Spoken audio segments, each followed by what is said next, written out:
levantar una oración en esta hora. Padre, como comentábamos, hay algo que se va a desatar sobre esta casa, sobre estos días, sobre tu vida. No vas a volver igual. Pero, yo no sé tú, pero yo sí he estado bajo ataque esta semana. Yo creo que Jehová se levantará como valeroso gigante y peleará mis batallas. Así que en el nombre de Jesús, Padre, oramos en esta hora creyendo en esta santa convocatoria que tú nos trajiste a este lugar con un propósito. Padre, y sabemos que no saldremos de esta casa igual, sino que volveremos a nuestros hogares a provocar avivamiento. Volveremos, Padre, a decirle a los huesos secos que se levanten y que sean un gran ejército en el nombre de Jesús. Padre, y oramos también por aquellos que hemos dejado familia en casa, hijos, esposas, esposos, por estar aquí. Hoy levantamos una oración en favor de nuestras familias. Padre, como dijo el salmista, poderoso Dios, que tus ángeles los sostengan, que tus ángeles, Padre, no permitan que tropiecen en piedra. Poderoso Rey, y ponemos, Señor, nuestras vidas, nuestra salud, nuestras finanzas en tus manos. Que nada nos robará el gozo de lo que hoy, bendito Dios, tú vas a sembrar en nosotros. Que no habrá nada ni nadie que se robará la semilla del reino que hoy será sembrada en este lugar. En el nombre de nuestro justo Mesías, Jesús de Nazaret. Amén y amén. Dale palmas al Señor. Dios me los bendiga. Tomen su asiento. Por favor, avísame cuánto tiempo tengo. ¿Media hora? ¿Una hora? Sí. Dios me los bendiga.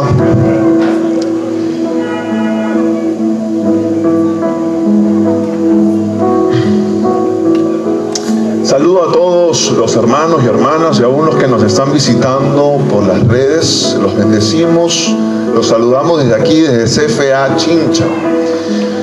Hoy estoy delante de ustedes, primeramente porque creo en el cumplimiento profético. Primeramente porque creo que somos una generación profética. ¿Cuántos están conmigo el día de hoy? Vamos, parece que no me estás escuchando el día de hoy.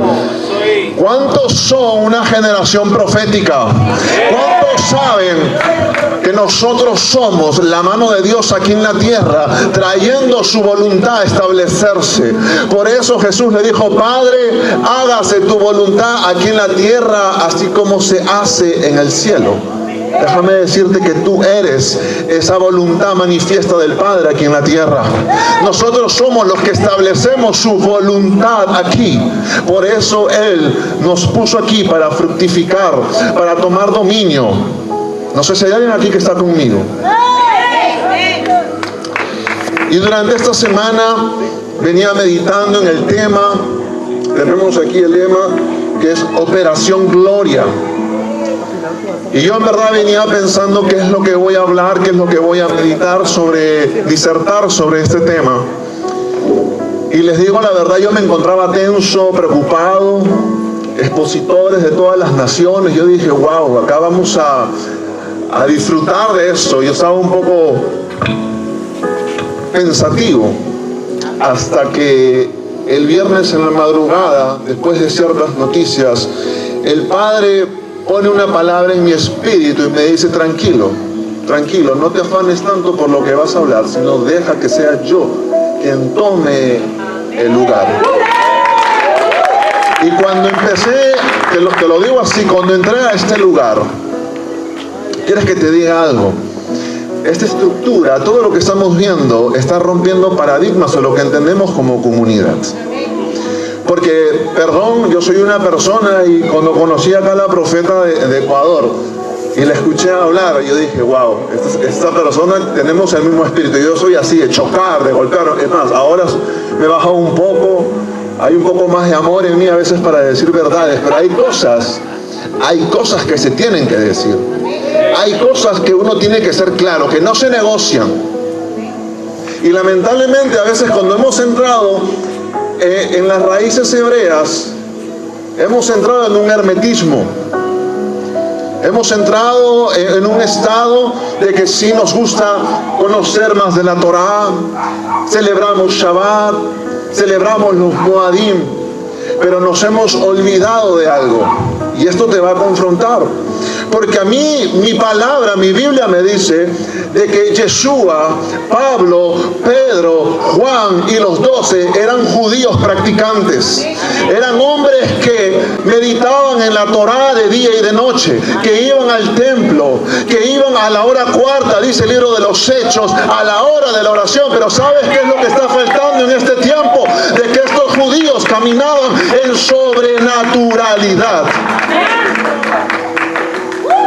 Parece que a alguien le está chocando esto, porque te lo vuelvo a decir. Eran hombres y mujeres que veían los tiempos, que celebraban Shabbat, que oraban. Eran hombres de fe, hombres que portaban algo diferente. Por eso dice la Escritura que cuando los fariseos escuchaban a Yeshua, decían: ¿cuál es esta doctrina? Que aún los demonios se sujetan. Y eso es algo que vengo a predicar el día de hoy. Porque quiero decirte que nosotros somos parte de la más grande profecía y seremos parte del cumplimiento de una de las palabras proféticas que lamentablemente hemos a veces dejado de lado. Y es que hay una promesa de que el Eterno dice: cogerá a sus ovejas del norte y de los confines de la tierra y los reunirá nuevamente en Israel. Hay una palabra profética referida a las ovejas perdidas de Israel. Y cuando entendamos esta palabra profética y cuando entendamos el rol que tenemos en el cumplimiento de esta palabra, amados, nos vamos a dar cuenta que cada día está más cerca la venida de nuestro justo Mesías. ¿Cuántos están esperando la venida de nuestro justo Mesías?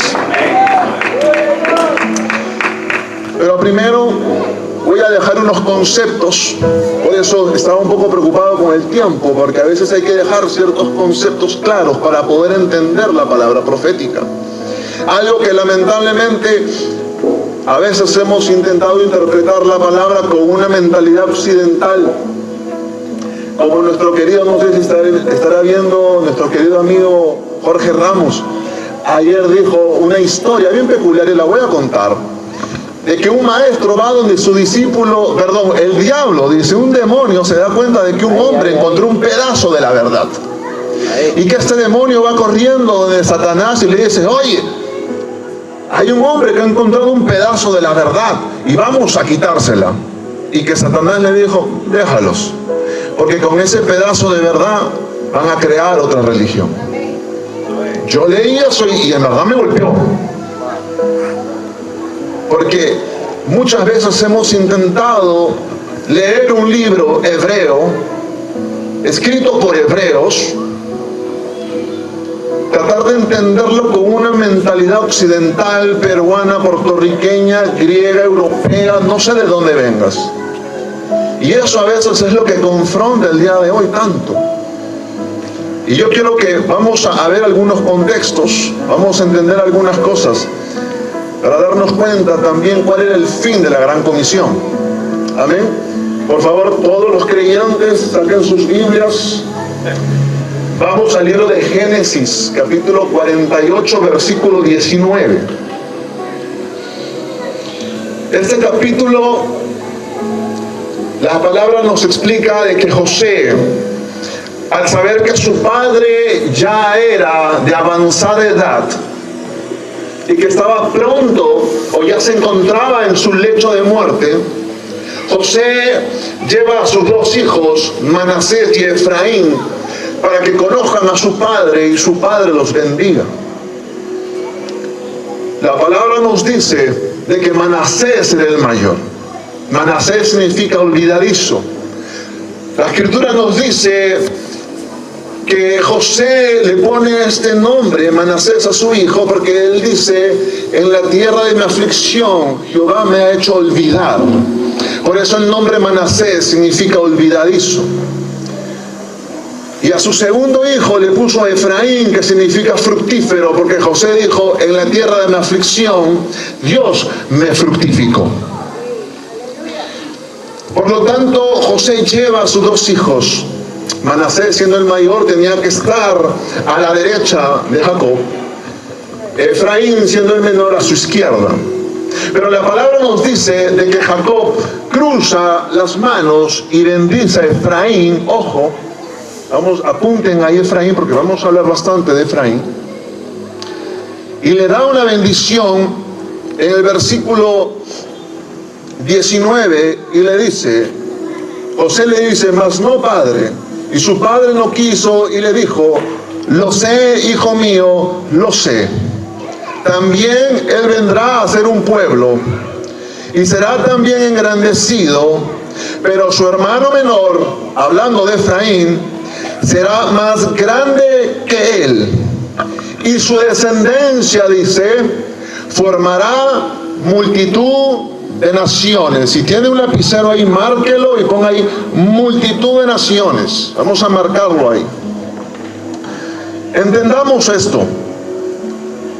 Según la jurisprudencia judía, al que le correspondía la bendición más grande, ¿era quién? Al hermano mayor, a Rubén.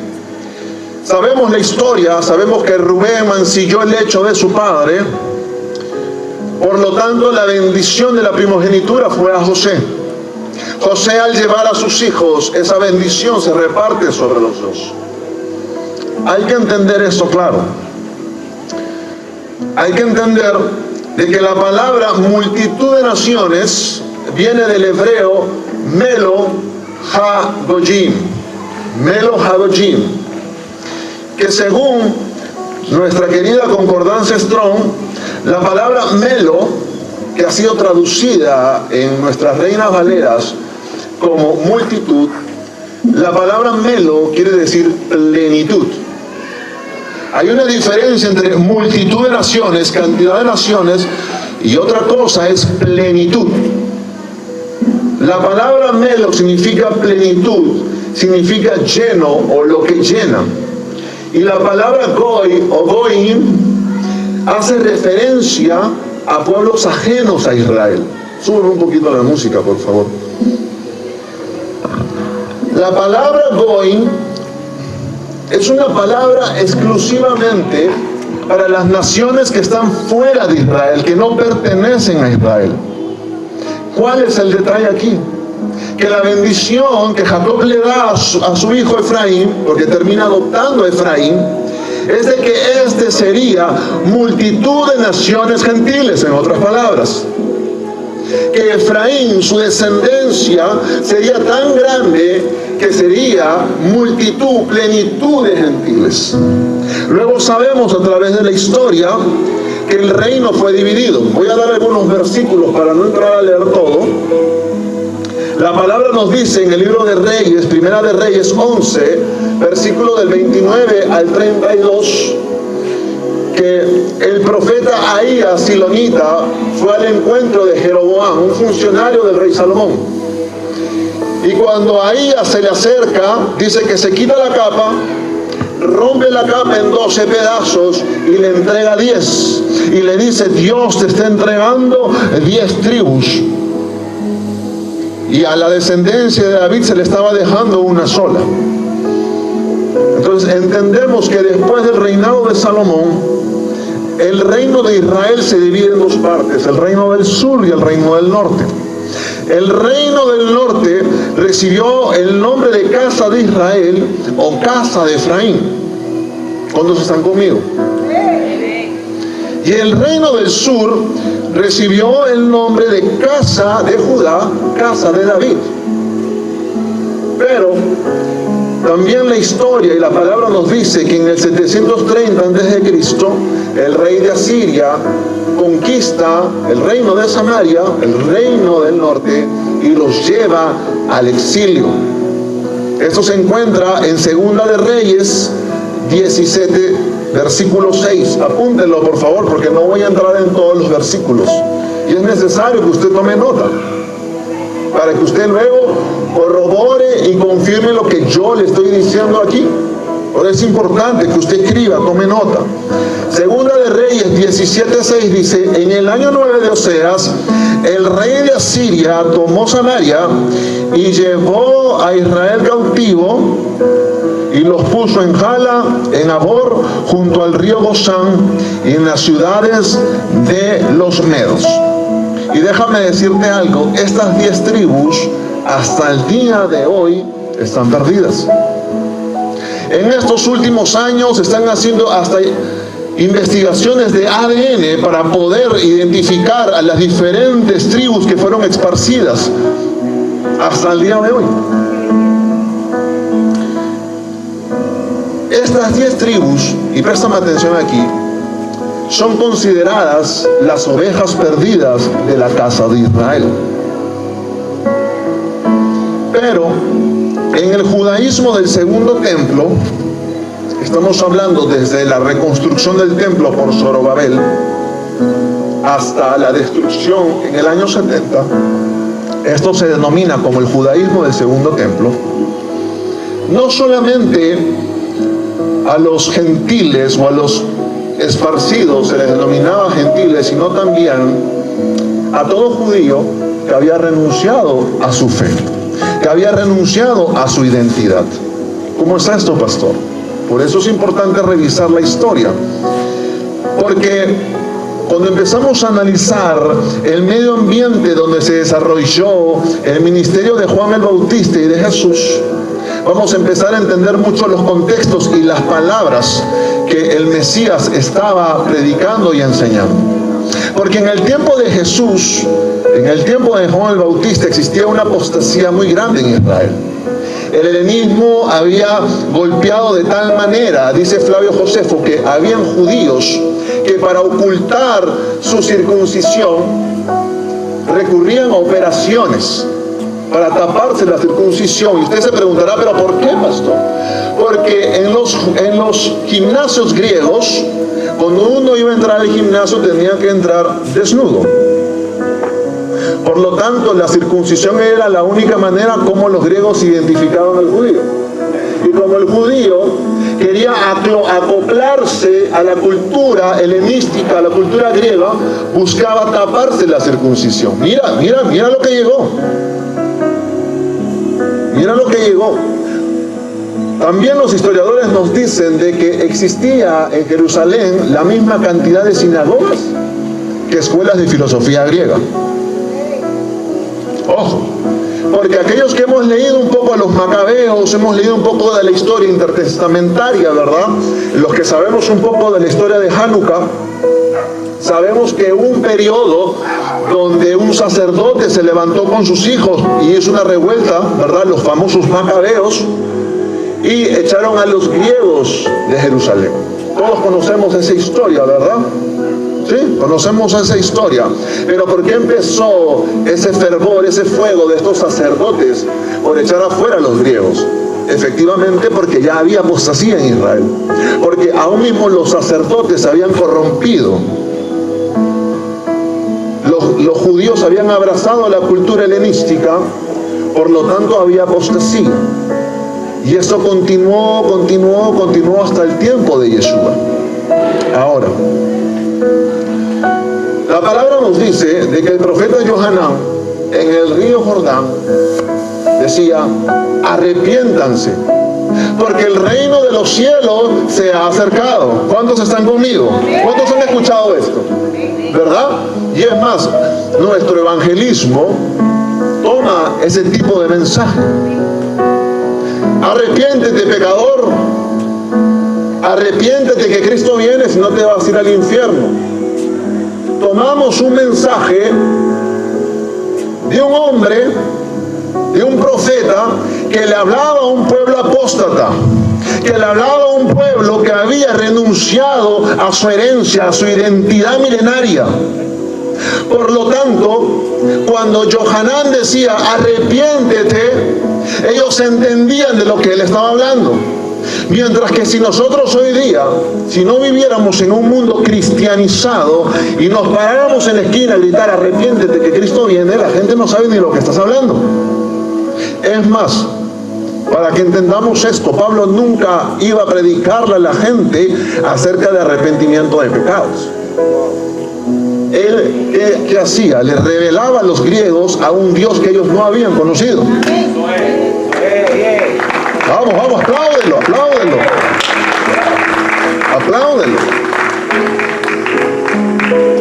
Entonces, entendiendo el contexto, porque yo también caí en eso, porque a veces nos gusta estudiar la Biblia y buscamos aplicativos para ver el fondo de las letras y las palabras. Y recuerdo cuando empezaba a estudiar arrepentimiento, es más, mi ministerio se llama metanoia, porque la palabra que se usa en estos versículos es metanoia, es una palabra griega que significa cambia tu mentalidad. Y eso se aplica para ti y para mí, porque venimos de una cultura, ¿verdad?, prehispánica, una cultura incaica, una cultura de donde vengas. Por eso recordemos que el Señor le dice a Abraham, sal de tu casa, sal de tu parentela. Hay cosas que arrastramos. Pedro dice, hemos heredado nuestra vana manera de vivir. ¿De quién? De nuestros padres. Traemos una cultura familiar, nacional. Entonces la metanoia para nosotros sí funciona, porque tenemos que cambiar nuestra mentalidad. Creíamos de repente en esta cultura machista que el tener muchos hijos o el tener varias mujeres es lo más normal, pero luego entramos en la Torá y entendemos de que eso no es así. Entonces nuestra mentalidad tiene que cambiar. Pero hoy aquí Johanán le hablaba a un pueblo apóstata.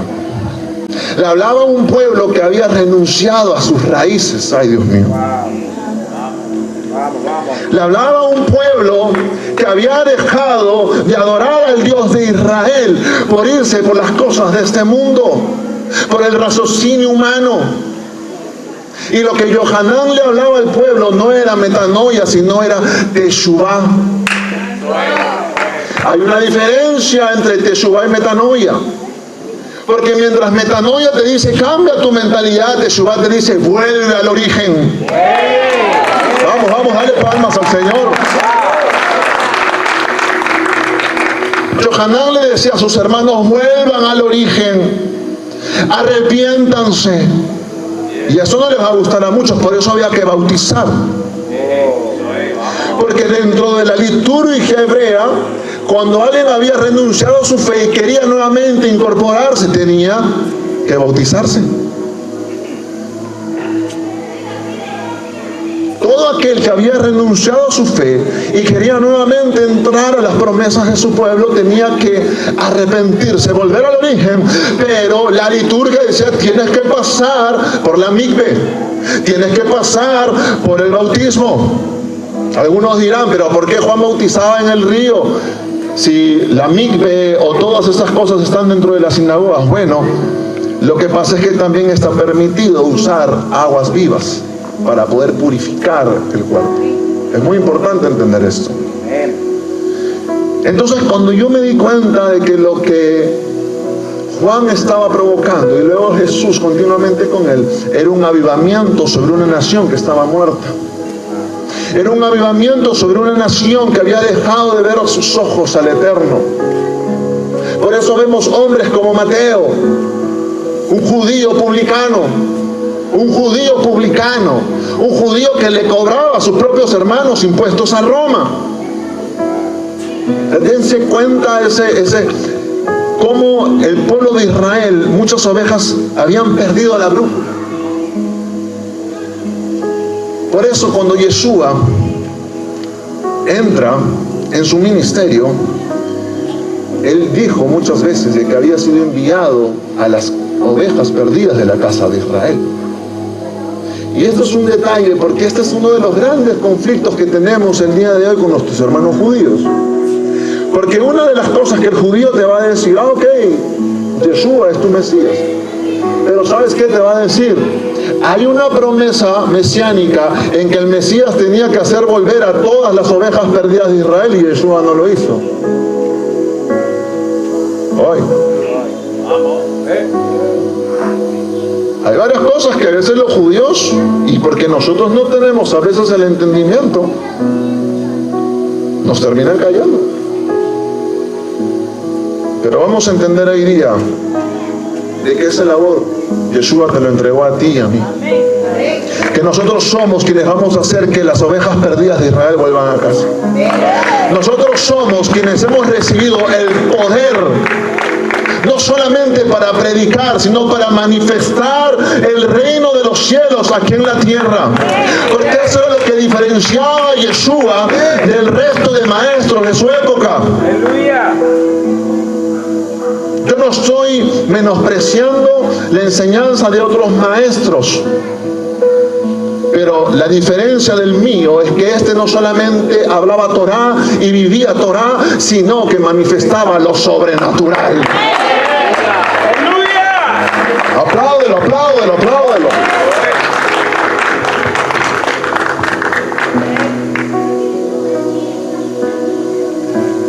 Y esto es un tema que el Padre muy fuerte ha estado moviendo estas últimas semanas dentro de mi espíritu.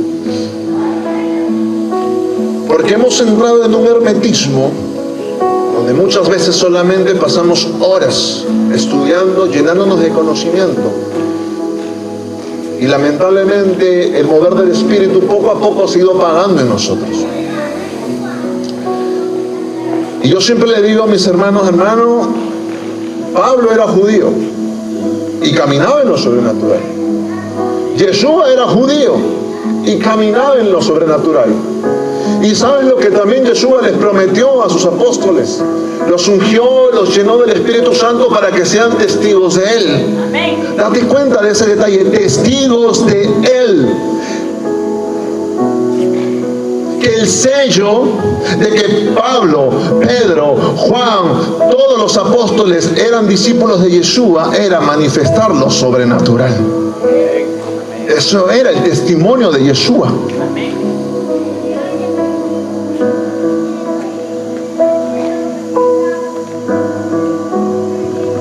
Por eso la palabra nos revela por medio de sus dichos de que Yeshua, Mateo 15:24, en este famoso episodio de la mujer sirofenicia, le dice: no he venido sino para las ovejas perdidas de la casa de Israel.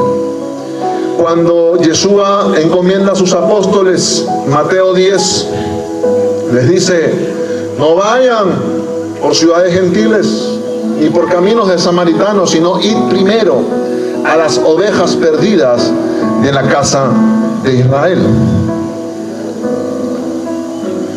Vamos a apuntar unos versículos para entender la promesa del Eterno con respecto a este tema. Jeremías 23, versículos del 1 al 8. Dice: ay de los pastores que destruyen y dispersan las ovejas de mi rebaño. Ojo, el Eterno está haciendo referencia a Israel como si fuera un rebaño. Por tanto, así ha dicho Jehová, Dios de Israel, a los pastores que apacientan mi pueblo: vosotros dispersasteis mis ovejas y las espantasteis, y no las habéis cuidado. He aquí que yo castigo la maldad de vuestras obras, dice Jehová. Y yo mismo, dice, yo mismo recogeré el remanente de mis ovejas de todas las tierras a donde las eché, y las haré volver a sus moradas, y crecerán y se multiplicarán. Y el versículo 4 dice: y pondré, dice, sobre ellas pastores que las apacienten, y no temerán más, ni se van a amedrentar, ni serán menoscabadas, dice Jehová. He aquí, vienen días que levantaré a David renuevo justo, y reinará como rey, el cual será dichoso y hará juicio y justicia en la tierra. Y en sus días será salvo Judá, e Israel habitará confiado, y este será su nombre con el cual le llamarán Jehová, justicia nuestra. Y versículo 7 dice, por tanto, he aquí, vienen días, dice Jehová, que no dirán más, vive Jehová que hizo subir a los hijos de Israel de la tierra de Egipto, sino vive Jehová que hizo subir y trajo la descendencia de la casa de Israel, de tierra del norte y de todas las tierras a donde yo los había echado, y habitarán en sus tierras. Por eso vemos que Jesús en los evangelios se refiere a sí mismo como el buen pastor. Y cuando entendemos esta palabra profética de Ezequiel, donde es el mismo eterno, donde es Hashem que dice, yo traeré a mis ovejas nuevamente, y ahora leemos Lucas, leemos la parábola de la oveja perdida, leemos la parábola de la moneda perdida, leemos la parábola del buen pastor, entendemos entonces a qué se estaba refiriendo Yeshua. Porque si no entendemos este contexto y tratamos de racionar, yo lo hice, cuando uno piensa dejar 99 por ir a buscar a una. Yo no sé si nadie se cuestionó eso. Yo sí, porque voy a mentir. Yo dice, voy a dejar a 99 que tienen hambre, 99 que me llaman, que están atrás mío y que quieren comer y que los ministre y que les dé palabra, irme a buscar a una rebelde que se fue por ahí. No sé si alguien está conmigo, los pastores se ríen. Los pastores pasamos eso. Pero es que aquí el contexto es el Eterno yendo a traer a sus hijos. Es el Eterno diciéndole a los judíos que Él estaba dispuesto a dejar a los justos, a los que no necesitaban ser ministrados. Por eso Yeshua vino, yo no he venido por sanos, yo he venido por enfermos. Y lo que el contexto nos dice es que el Eterno está dispuesto a dejar a los sanos para ir a buscar esa oveja que está perdida. Por eso nos damos cuenta que en este mismo capítulo, ojo, Lucas capítulo 15, nos habla de las ovejas perdidas de Israel. Está la parábola de la oveja perdida, está la parábola de las monedas, pero la más interesante de todas, yo no sé si lo he hablado aquí, está la parábola del hijo pródigo. Y la parábola del hijo pródigo siempre nos han hecho referencia, somos nosotros los pecadores que volvemos nuevamente a casa con el Padre y nos arrepentimos y todo ello. Ok, vamos a verlo ahora de este contexto. El hijo pródigo representa aquellas tribus de Israel que habían sido esparcidas. Por eso la Biblia dice de que éste recibió su herencia y gastó su herencia en las naciones, gastó su herencia con mujeres. Y que luego él, después de pasar un largo proceso, llegar al punto, ojo, que para un judío llegar a un punto de trabajar con cerdos es impensable. Impensable, eso no podía ocurrírsele a un judío, al pastar o alimentar cerdos. Y la palabra nos enseña de que estas tribus, que estos hijos que están perdidos, aún han perdido su identidad. Pero la palabra también nos dice de que llegará un momento donde ellos recapacitarán, donde ellos van a despertar, porque eso dice la Escritura, que Él despertó. Véanlo en su Biblia, dice que Él entró en sí, que Él despertó y dijo, en la casa de mi Padre los jornaleros comen mejor que yo. Y Él vuelve a la casa de su Padre, arrepentido, Padre, he pecado contra el cielo y he pecado contra ti. El Padre lo abraza, lo besa y manda que le traigan 3 cosas. Dice la Escritura que le cambian los vestidos, que le ponen un anillo en el dedo y le cambian el calzado. Vamos a ver por qué. Y justo como hablaba con el profeta Brian el día de hoy, cuando uno lee vestidos, entiende, ¿verdad? Ropa, esa ropa larga que usaban antes los hebreos, los judíos. Pero cuando buscas la palabra griega para lo que es vestidos, que es estolai, en realidad la palabra estolai es manto, no vestido. Es un manto, dice la concordancia Strong, que usaban los reyes y los sacerdotes. Ay, Dios mío, hay alguien que está conmigo aquí. Este hombre que se había ido a las naciones, que había malgastado su herencia en las naciones, dice que cuando él hace teshuvá y vuelve al Padre, el Padre lo primero que le cambia es sacarle ese manto de miseria, ese manto de pecado, ese manto de maldición, y le puso un manto nuevo. Que justo quería el talit, porque el manto representa pacto. Y ahora que está a tu lado, el talí, el manto representa pacto. El Padre hace que le quiten el manto que este hombre tenía y le cambia de manto. Y hay algo muy peculiar con los mantos, porque en la antigüedad, yo no sé si algunos hemos escuchado el caso del ciego Bartimeo. Cuando el Señor lo llama, hay un detalle que dice que el ciego Bartimeo, al escuchar que Yeshua lo llama, dice que él deja la capa y va al encuentro de Yeshua. Ustedes saben que en la antigüedad, los mendigos, los ciegos y la gente que salía a las calles a mendigar tenían capas que los identificaban, para que uno sepa que tal era ciego y que tal era mendigo. Entonces, cuando Bartimeo se está sacando la capa, él está dejando atrás ese manto de ceguera, ese manto de enfermedad, para recibir su milagro. Escucha lo que te voy a decir hoy. Porque muchos de nosotros queremos entrar a la herencia, queremos entrar a la casa del Padre, pero no queremos que nos cambien el manto. No queremos abrazar su palabra, no queremos abrazar sus promesas. Y tú no puedes caminar en las promesas del Padre sin tomar todo el manto. Queremos solamente a nuestra manera cumplir los preceptos, a nuestra manera verle el punto ciego a lo que sí podemos cumplir y lo que no podemos cumplir.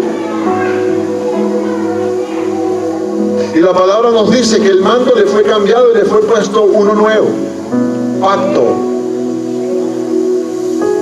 Pero el segundo detalle es el anillo que se le entrega. Jesús también ahora le mandaba un link al profeta. En la antigüedad los reyes, los nobles, cargaban anillos con sus sellos. Y estos anillos te identificaban de qué casa eras, hijo de quién eras, si eras un noble, eras un rey. ¿Alguien está acá conmigo? El Padre le pone un anillo al dedo. Ahora estamos hablando de no solamente pacto, sino estamos hablando ahora de identidad. Estamos hablando de que ahora él había nuevamente recuperado su identidad, recuperó el pacto y recuperó su identidad. Y luego le fue cambiado, ¿qué? El calzado. Déjame decirte algo, amado. Tu calzado no va a ser renovado, al menos que tú camines en el pacto del Eterno, y al menos que tú sepas quién tú eres, que recuperes tu identidad. Esto, amados, es algo que se vive en la iglesia el día de hoy. Muchos tomamos el pacto, pero no tomamos el anillo, lo que nos identifica como hijos de Dios. Ojo. Otros solamente tomamos el anillo y estamos ahí manifestando lo sobrenatural, lo que nos da identidad de hijos de Dios, pero no tomamos el pacto. Por lo tanto, nuestro calzado no puede ser cambiado. Para que nuestro calzado sea cambiado, tiene que haber un balance. Tenemos que tomar el pacto del Eterno, pero también tomar esa identidad, esa autoridad que nos ha sido dada como hijos de Dios para establecer el reino y manifestar la gloria de Dios, para que la generación que viene detrás de nosotros continúe nuestro legado. Hablamos mucho de balance, hablamos en este tiempo de avivamiento.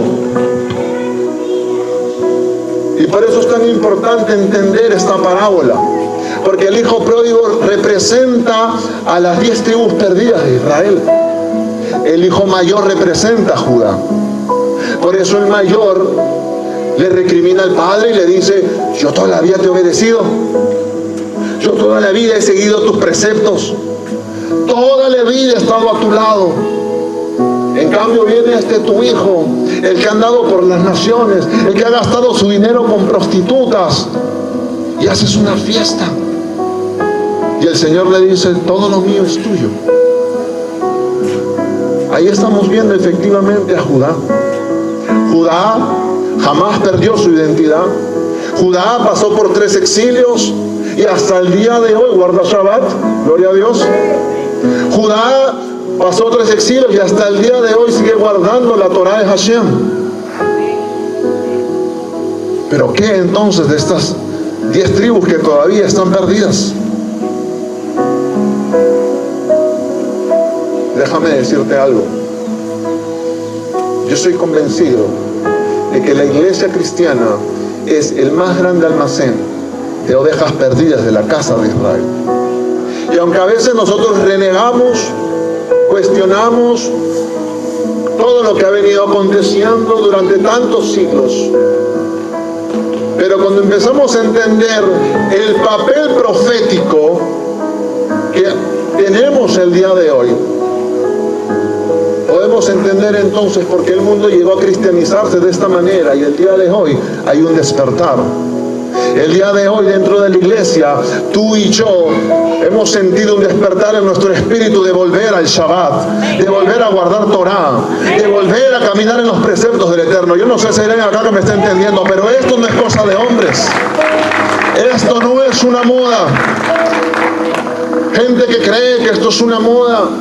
Gente que cree que ya no judaizamos. No nos hemos judaizado, hemos entendido el pacto. Hemos entendido que el Padre nos dio sus preceptos para vivir en santidad, para entrar en sus tiempos, para caminar conforme a sus diseños. Por eso es que el día de hoy hay un silbido apacible que está llamándonos a volver a Él. Algunos no lo entenderán, y no quiero que malentiendan tampoco de que todos los creyentes son ovejas perdidas de Israel. Pero sí tenemos que entender que en este tiempo nuestro enfoque tiene que ser ese. Nuestro enfoque no tiene que ser permanecer dentro de las 4 paredes de la iglesia. Nuestro enfoque no puede ser permanecer aquí ministrándonos unos a otros. Hay gente afuera que necesita ser alcanzada. Hay gente afuera que necesita ser alcanzada por una palabra de fe, por una palabra de esperanza. Hay gente afuera que necesita reconectarse con el Creador. Hay gente afuera, amado, que así como tú y como yo, está esperando una María que active una palabra de fe para que el Espíritu se mueva en ellos. Así como María visitó a Elizabeth, dice la palabra que María fue llena del Espíritu y que fue a visitar a Elizabeth. Y cuando Elizabeth se encuentra con María, el niño se empezó a mover. Déjame decirte algo, el día de hoy tú vas a salir embarazado. Amén. El día de hoy vas a salir embarazada de este lugar. Y tu simple presencia va a llevar a que otros se activen, a que aquello que estaba muerto despierte. Yo no sé si hay alguien aquí que me está entendiendo. Ha llegado el tiempo que la iglesia salga de las 4 paredes. Ha llegado el tiempo de cumplir la gran comisión, que lamentablemente muchos de nosotros que tenemos tiempo en la iglesia, hasta un poco de rechazo le hemos encontrado a veces al evangelismo. Porque vamos a ser sinceros, el evangelismo el día de hoy, o las campañas evangelísticas, en su gran mayoría, el 99.9 de los asistentes son cristianos enfermos pidiendo una sanidad, una liberación. Amén. Y amén, ouch, aleluya, no lo sé. Tengo 36 años y los 36 casi los tengo en el ministerio, en la iglesia. Y el día de hoy ya el concepto evangelístico está más llamado a multitudes, a llenar estadios, que en realidad dar un mensaje de salvación. Pero yo te vuelvo a decir, el día de hoy está empezando a marcarse un nuevo tiempo, donde se está levantando una generación con entendimiento, una generación que no va a mover emociones, una generación, amados, que no te va a mover por milagros o por de repente promesas, sino que el Espíritu Santo hará la obra en ti, hará la obra en tus hijos, hará la obra en tu esposo, que vendrá y los redarguirá de todo pecado, de todo juicio y de toda justicia. Porque la emoción solamente te redarguye por un rato. No sé si hay alguien acá que me está entendiendo. La culpabilidad solamente te mueve por un rato, pero es la convicción lo que te lleva a permanecer en el camino.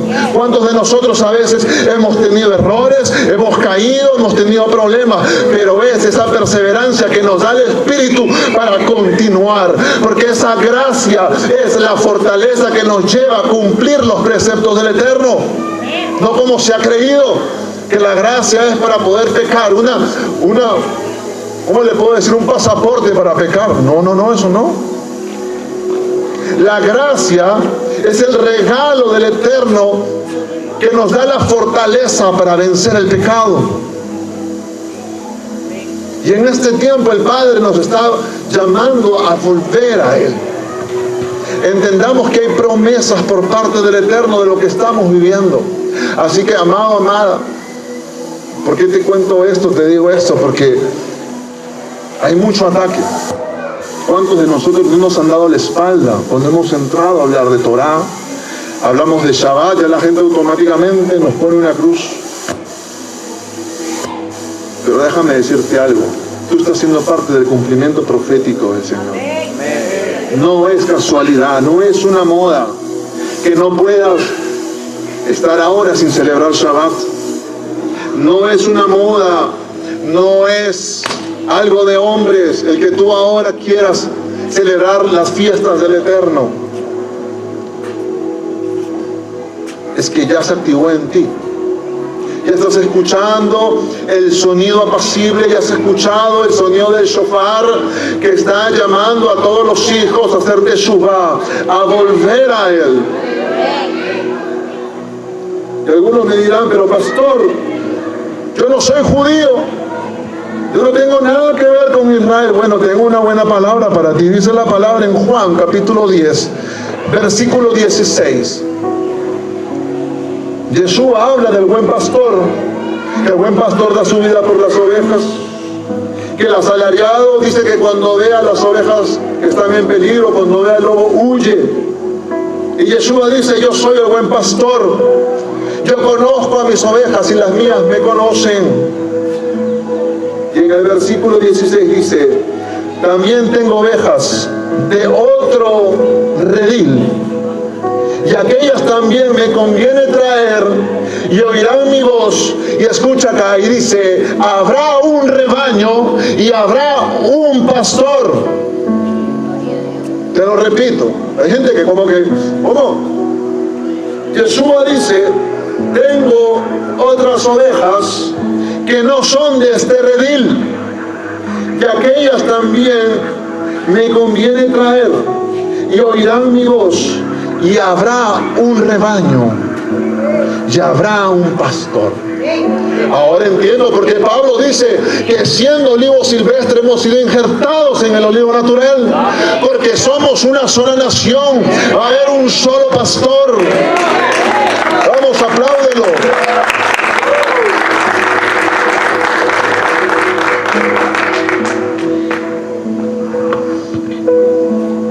Así que no se me desanime si de repente no tiene raíces judías. Usted también es parte del redil del Señor.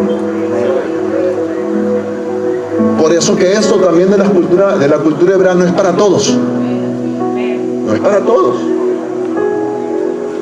Y yo en realidad, usted me ve aquí, predico de esto, pero yo todavía guardo mis cositas. Usted no me escucha mucho de repente decir Yeshua eterno, porque creo efectivamente de que no tenemos que encerrarnos, porque mismo Yeshua le está diciendo a sus apóstoles, ojo, también allá no las ovejas perdidas de Israel, pero ojo, tengo otras ovejas en otras ovejas que no son de este redil.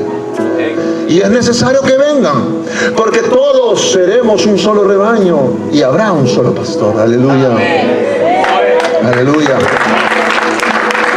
El apóstol Pablo no buscaba crear otra religión. El apóstol Pablo entendió de que las naciones también participarían de la bendición de Israel.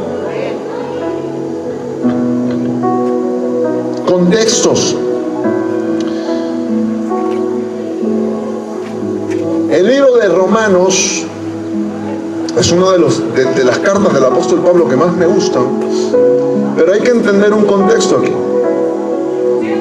Los historiadores Suetonio y Flavio Josefo datan que en el año 50 aproximadamente después de Cristo, el emperador Claudio dio un edicto para que los judíos sean expulsados de Roma. Año 50. Por eso en el libro de los Hechos vamos a encontrar, en el libro de los Hechos, capítulo 18, versículo 2, apúntelo, estoy avisando, apúntelo. Encontramos que Pablo se encuentra con Aquila y Priscila, ¿verdad? Judíos del Ponto, que habían huido de Roma por un edicto del emperador Claudio. Y efectivamente, Flavio Josefo y Suetonio dicen de que en el año 50 los judíos tuvieron que salir de la ciudad de Roma. Ahora, la gran mayoría de especialistas y estudiosos de la historia bíblica concuerdan que la carta de los romanos fue escrita entre el año 56 y 58 después de Cristo. Quiere decir, entre 6 y 8 años después del edicto del emperador Claudio. Quiere decir que en la comunidad cristiana de Roma no habían judíos. Y esto es un gran detalle que hay que tener en claro para poder entender la epístola de los romanos. Por eso Pablo le dice: hermanos, no quiero que ignoréis este misterio. Romanos 11:25. ¿Para qué? Para que no sean arrogantes en cuanto a vosotros mismos, que ha acontecido a Israel endurecimiento en parte, hasta que haya entrado la plenitud de los gentiles. Ojo, y ahora volvemos a hablar de Melo Hagojim, lo que hablé hace un momento en Génesis 48, versículo 19, el término plenitud de gentiles, el término Melo Hagojim. Recordemos que esa fue la palabra que dio Jacob a Efraín. Tú serás Melo Hagojim, serás multitud de naciones, plenitud de naciones. Pablo le dice a los romanos: oye, no seas arrogante. ¿Qué pasaba en esta comunidad? Creían efectivamente lo que sucede el día de hoy, de que ya Dios había desechado a Israel. Entonces Pablo le dice a los romanos: no sean arrogantes, no sean arrogantes, porque ha acontecido endurecimiento a Israel hasta que se cumpla la plenitud de los gentiles. Y cuando continuamos leyendo el capítulo 11 es donde habla efectivamente de decir injertados. Ahí Pablo le está metiendo palo a los gentiles. Ahí está metiéndole palo, diciendo: ustedes creen que ustedes son una nación aparte, ustedes creen que son algo fuera de las promesas que ya Dios le había dado a su pueblo en la Torá. Ay, Dios mío.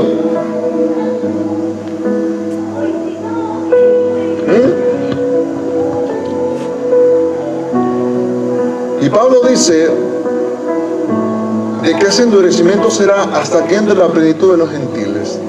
Quiere decir que hasta las ovejas perdidas de Israel vuelvan a casa, ese endurecimiento va a permanecer.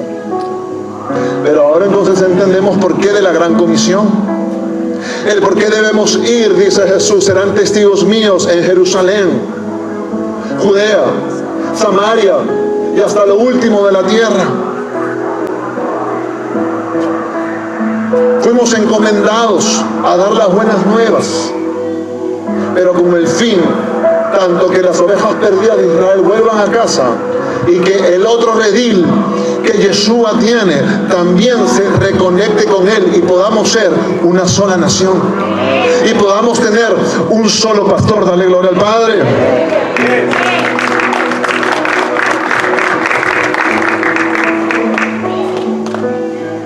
El detalle, yo me puse un poco a estudiar cuando los apóstoles, después de 40 días con Yeshua, y Yeshua hablándoles del reino, cuando Yeshua ya está prácticamente siendo elevado a los cielos, los apóstoles, ¡ay, Yeshua!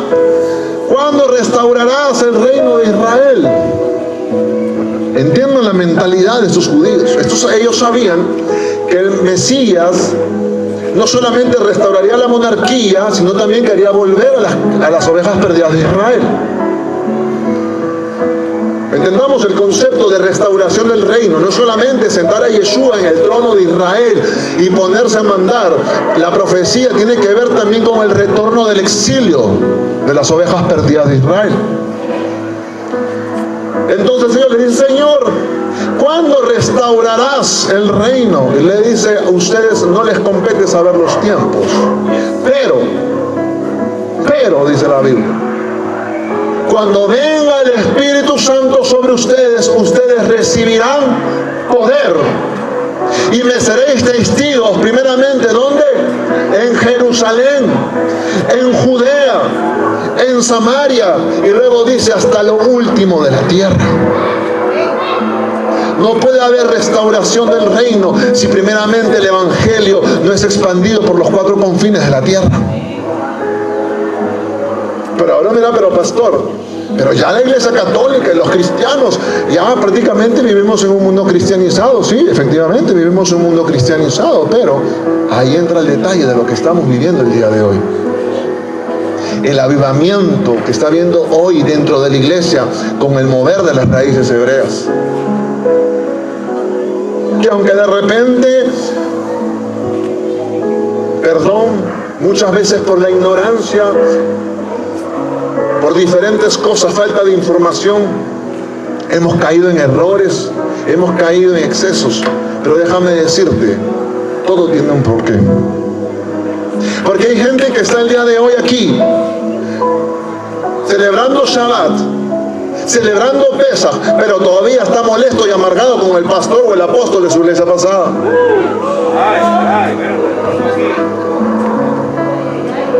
Ya no me van a invitar, creo. Se dañó, Ahí está. Es verdad. Pero déjame decirte algo, porque sé que esta palabra es para muchos. Justo como le comentaba el profeta Jesús. Yo crecí en Hogar Bautista. Luego me fui a una iglesia pentecostal. Luego llegué a la iglesia apostólica. Y ahora me encuentro aquí. Y ¿sabes qué? Yo sé que todos esos procesos tenían un porqué. Que en estas iglesias que quizá fui dañado, donde quizá fui usado, donde quizá me maltrataron, yo no sé qué puedas haber pasado. Pero déjame decirte, dale gloria a Hashem que hoy estás aquí. Dale gloria a Hashem que hoy estás escuchando esta palabra. Porque déjame decirte, hay un avivamiento, hay un viento recio que va a venir. Por eso la Escritura dice en el libro de Romanos, el apóstol Pablo dice, si el endurecimiento de Israel ha venido a ser la riqueza de los pueblos, ha venido a ser la riqueza de los gentiles, ¿cuánto más será la gloria cuando Israel vuelva sus ojos a Hashem? Pero yo escucho avivamiento, escucho que la gente habla, vamos a llenar estadios, vamos a las naciones, pero tenemos un mal concepto de lo que verdaderamente se va a desatar en este tiempo. Yo creo firmemente en mi corazón, y por eso decía, ver este auditorio tan grande, la única manera que lo vamos a llenar es evangelizando. Oiga, CFA Chincha, levante su mano. Vamos, levante su mano, CFA Chincha. Este lugar solamente se va a llenar evangelizando. Con todo respeto, este lugar no se va a llenar buscando misterios. Aleluya. A mí me gusta estudiar. Yo me meto en mi lugar secreto, estudiar, aprender misterios. Pero lo que va a llenar este lugar es el evangelismo. Lo que va a llenar este lugar es un evangelismo consciente, no emocional. Un evangelismo que va a confrontar al pecador, no lo va a emocionar. Lo que se va a desatar en este nuevo tiempo es que la gente, como dice el libro de Zacarías, de que llegará el día, dice la Escritura, que vendrán hombres de las naciones, 10 hombres de las naciones. ¿Sabes lo que significa el número 10? El número 10 significa plenitud. El número 10 significa totalidad. Por eso son 10 mandamientos. Los 10 representan todos los mandamientos o los preceptos de la Torá. El número 10 representa total, completo. Y cuando la Escritura dice en el libro de Zacarías de que 10 hombres de todas las naciones de la tierra cogerán a un Yehudim de su manto y le dirán: reconocemos que Jehová está contigo, llévanos porque sabemos que Jehová está contigo. Eso es lo que está pasando el día de hoy. Hombres y mujeres están volviendo sus ojos a la Torá del Eterno. Hombres y mujeres están viendo en Israel la prueba más indubitable de que hay un Dios vivo. Ay, parece que aquí nadie. Porque, amado, te voy a decir algo. Para mí los milagros no son una prueba indubitable de la manifestación de Dios, porque aún el brujo puede hacer milagros. Lo sobrenatural no manifiesta que Dios está en medio del asunto. Pero cuando nosotros vemos o ponemos nuestros ojos sobre Israel, yo digo: Dios mío, ¿cómo poder decir de que tú no estás aquí? ¿Cómo no decir de que tú llamaste a ese pueblo? ¿Cómo no decir que a pesar de todas las pruebas, persecuciones, muerte, es una nación que hasta el día de hoy florece en medio del desierto? Es una nación, como dice la palabra, que es la niña de sus ojos. Es una nación que contra todo pronóstico se está volviendo una de las más grandes potencias de este mundo. ¿Cómo no creer de que se cumplió la palabra que Hashem le dio a Moisés? De que mi Torá, dice, mi Torá será su Jotmá, mi Torá será su Biná, y las naciones reconocerán que grande pueblo es este por la Torá de Hashem. Eso dice la Escritura, que las naciones reconocerán de que Hashem está con Israel. Pero lamentablemente ha habido un antisemitismo tan fuerte en la iglesia que ha rechazado todo lo que tiene que ver con Israel. Hablamos de Torá, hablamos de manto y la gente automáticamente nos pone una cruz. Pero yo quiero que entiendas en esta mañana ya, en esta tarde ya, que esto no es cosa de hombre.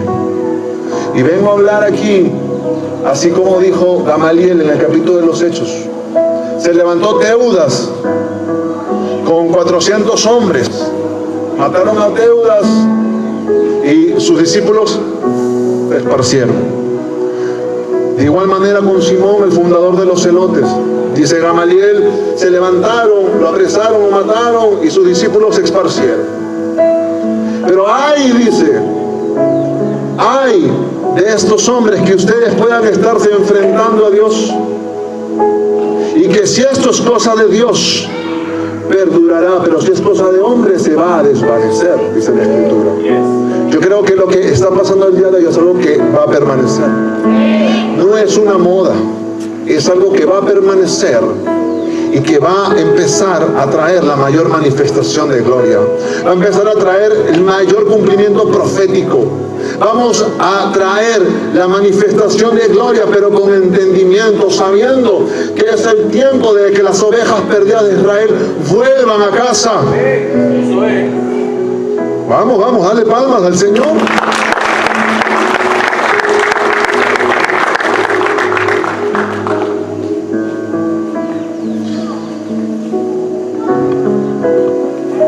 Estamos ante el cumplimiento más grande. Somos el elemento, el instrumento que el Eterno usará en este tiempo para hacer volver a las ovejas perdidas de Israel.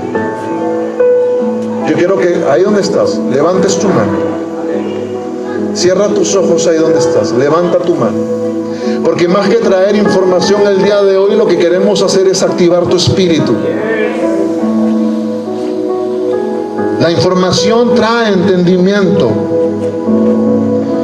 pero la impartición que hoy vamos a soltar a tu espíritu es lo que va a traer un nuevo tiempo. Es lo que te va a quitar el miedo para poner tus manos sobre el enfermo. Es lo que te va a llevar a creer cuando veas una persona afligida y el Padre ponga una palabra en tu espíritu, no tengas miedo y hables y manifiestes lo sobrenatural.